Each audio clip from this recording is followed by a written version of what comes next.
Alright, so if you had to draw up the perfect scenario necessary to create a great golfer, one of the first things you'd probably mention would be access to a range and a golf course. Hyun Park, former world number 1 and defending champion of the KPMG Women's PGA Championship, wasn't so lucky. In her first few years playing golf, she barely set foot on the golf course. I first started playing when I was 9 years old and I only practiced indoors, Park said through a translator in her pre-tournament press conference at the KPMG. It was like a 3-meter distance and I used to hit my shots over there. And playing like that for 3 years, I probably went onto the golf course around 4 or 5 times only, which probably means like once a year, and so I always looked forward to going out to play on the golf course.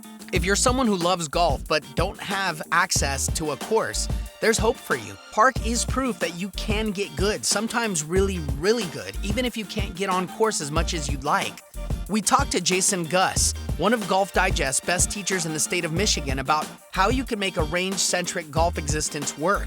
If you're a good visual person, you can create holes on the driving range, says Gus. Doing something as simple as picking 2 targets and visualizing a fairway between them can help you create a golf hole in your mind. You can get into golf course mode, you can visualize, you can get pretty close to the real thing, said Gus. Creativity is the key. You have to be really good at using the boundaries of the driving range. While there's a school of thought that says you should spend more time on the golf course than the driving range to become a better player and course manager, there are benefits to logging big hours on the range. I had a lot of complaints back then, not being able to play on the course, and I always wanted to play on the course, said Park.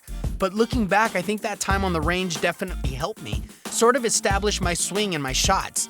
Gus agrees there's a hidden upside. You're working more on technique than feel and playing when you're on the range.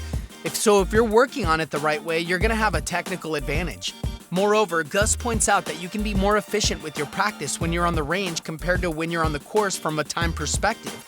You can hit a lot more golf balls spending an hour on the range than you would if you spent that same hour on the course. There's also golfers out there who have the opposite problem Park did, with access to a golf course but no range. If you only get to be on the course, which is how I grew up playing, says Gus, you have to make time for technique. You have to say, today I need to work on my technique all throughout the golf course. You have to turn the golf course into the driving range.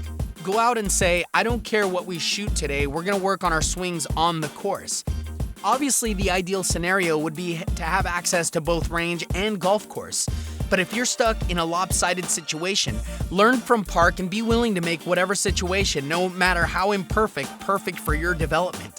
It's great to have the advantage of being able to play whenever you want and hit balls whenever you want, says Gus. But if you're one who's stuck on one side of the equation, you have to learn how to create on-course scenarios on the range or make the range atmosphere as close as you can on the golf course.